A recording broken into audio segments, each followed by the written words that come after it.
Buka puasa apa hari ini?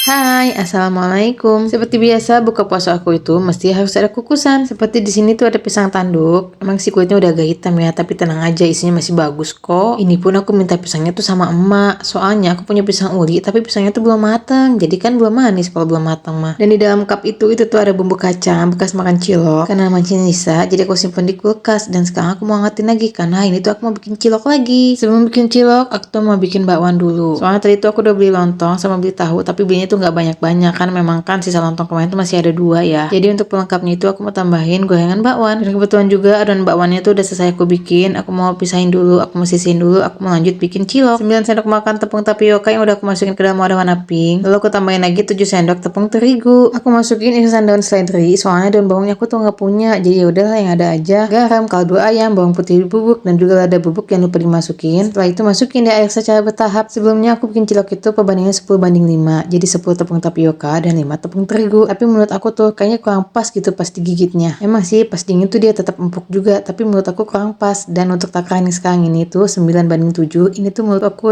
udah yang paling pas. Rasa ciloknya tuh seperti yang aku makan mirip dengan di abang-abang. Dan ini adonan ciloknya udah jadi. Setelah tadi aku uleni juga pakai tangan. Sebelum aku bulet-buletin, aku mau beralih dulu ke gorengan bakwan. Emang ya jadi mama kan mesti kayak gitu, mesti cekatan. Habis ngerjain ini, mesti ngerjain lagi yang itu. Nanti habis ngerjain yang itu, ngerjain lagi yang lain. Di istilah zaman sekarang sih disebutnya multitasking, ya gak sih? Oke deh, kebetulan bakwannya lagi berenang di dalam minyak, aku mau lanjut bulet-buletin cilok. Kali ini juga aku mau bikin ciloknya tuh pakai isian. Yang sebelumnya aku pakai isiannya tuh isian sosis, kali ini aku mau bikin isiannya tuh pakai telur. Jadi tadi bikin telurnya tuh udah aku arak-arik telurnya, terus tinggal aku masukin deh ke dalam adonan. Dan ini dia hasil aku kerasin bulet-membulet cilok. Dapat segini banyak, itu pun ukurannya sesuai dengan yang ada di video. Kalau kalian bikinnya lebih gede, ya kemungkinan hasilnya juga bakalan lebih sedikit. Dan ini juga udah ada air yang mendidih, yang udah aku masukin juga minyak. Sekarang waktunya aku mau cemplungin ciloknya. Untuk bakwannya tadi kebetulan bakwannya tuh udah matang, udah aku angkat ya teman-teman, cuma aku nggak videoin. Dan juga ciloknya udah matang, lanjut aja aku mau angkat ke dalam mangkuk. Dan ini dia menu buka puasa aku di hari ke-16 Ramadan. Ada kukusan pisang dan juga telur, ada lontong, gorengan tahu dan juga gorengan bakwan. Dan ini juga ada cilok yang kebetulan baru banget matang. Alhamdulillah untuk menu buka puasa aku kali ini. Selamat berbuka puasa dan selamat menjalankan ibadah puasa kembali.